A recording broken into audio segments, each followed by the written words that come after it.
बिस्मिल्लाहिर्रहमानिर्रहीम। अस्सलामु अलैकुम वरहमतुल्लाहि वबरकातुहू। कैसे हैं आप सब बच्चों? खैरियत से हैं जी बच्चों। आज का सबक शुरू करने से पहले दुरूद शरीफ पढ़िए और इल्म में इजाफ़े की दुआ पढ़िए। इकरा उर्दू खुशखती का काम हम शुरू कर रहे हैं। आज है हमारे पास किताब का आखिरी सफ़ा नंबर 48। जी यहाँ भी हम आपसे एक और वादा लेंगे। जी आप पढ़िए। हम अच्छे तालिब इल्म बनकर अपने असातिज़ा, वालिदैन और ख़ानदान का नाम रोशन करेंगे इंशाअल्लाह। जी लिखना हम शुरू करते हैं। आपने मेरे साथ साथ लिखना है, गौर से तवज्जो से हर एक लफ्ज़ की तरफ, और साथ में पढ़ना भी है। जी हम मीम दोनों लाइनों से नीचे जाएगा। अच्छे में दो चश्मी है की आंखें बिल्कुल बंद होंगी। नुक्ते अलग अलग लगाएंगे। तालिब इल्म में तो मैंने शुरू में लिखने का तरीका बताया था कि सीधा अलिफ, उसके बाद थोड़ा सा टेढ़ा करके यहाँ पे उसकी आँख बनाते हैं और फिर अलिफ बिल्कुल सीधा लाम लाइन से ऊपर होगा और बे लाइन के साथ जुड़ा होगा। तालिब इल्म, आइन को आप इस शक्ल में लिखेंगे और मीम दोनों लाइनों से नीचे जाएगा। तालिब इल्म बन, नून दूसरी लाइन को टच करेगा। काफ और रे लाइन से ऊपर रहेंगे और काफ का डंडा साथ जुड़ा हुआ होगा। बनकर अपने असातिज़ा, जी सीन को टेढ़ा लिखेंगे। ते और जे पहली लाइन पे होंगे। असातिज़ा के बाद हम कॉमा लगाएंगे एक, क्योंकि दो से ज़्यादा चीज़ों के दरमियान में हम ये लगाते हैं। उसके बाद हम लिखेंगे वालिदैन। जी इस तरीके से वालिदैन और ख़ानदान का नाम। जी का में आपने देखा आँख बिल्कुल बंद होगी और डंडा साथ जुड़ा हुआ होगा। रोशन, शीन के 3 दंदाने बनाएंगे। करें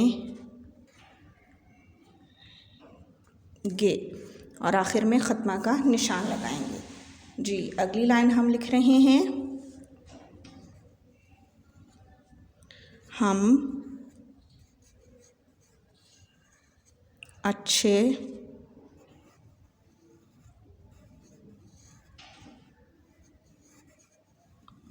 तालिब इल्म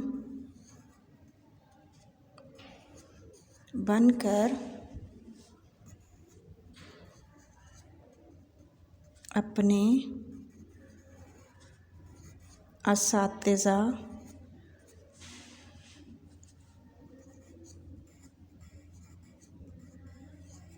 वालिदैन और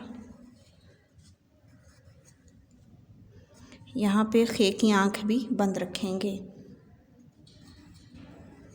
ख़ानदान का नाम। जी सॉरी, यहाँ काफ जो है वो नीचे वाली लाइन पे चला गया है। इसको हमने पहली लाइन पे लिखना है, दूसरी लाइन पे नहीं जाएगा। का नाम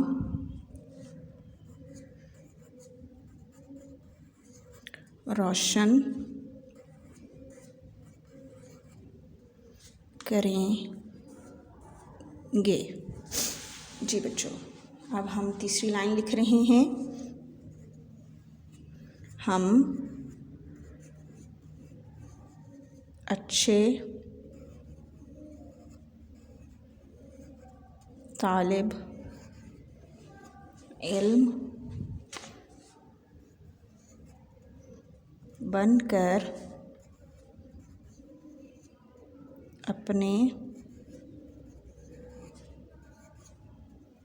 असातिज़ा,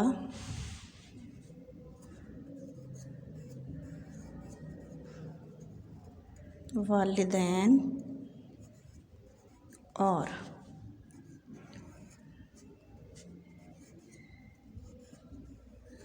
ख़ानदान का नाम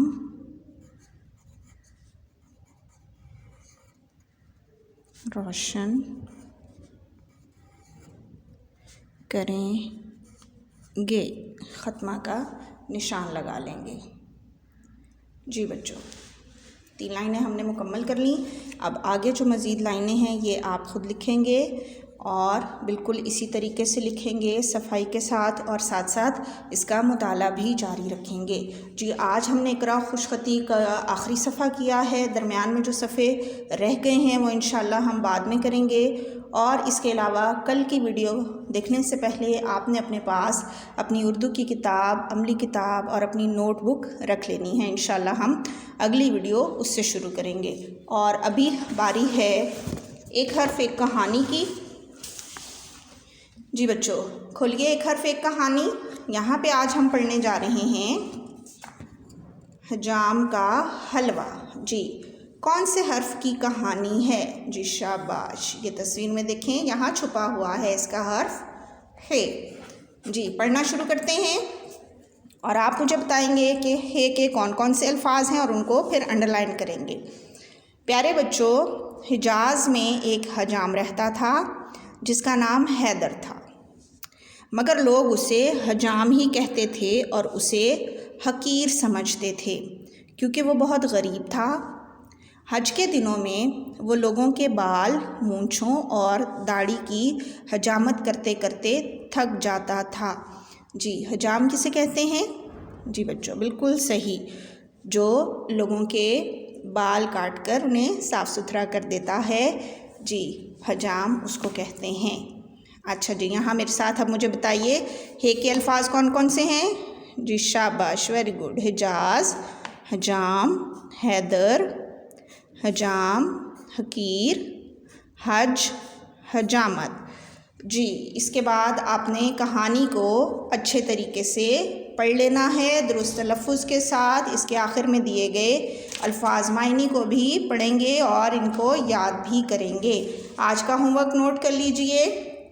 इकरा उर्दू खुशखती सफ़ा नंबर 48 आपने अच्छे तरीके से लिखना है और एक हर्फ एक कहानी में आप कहानी पढ़ेंगे हजाम का हलवा।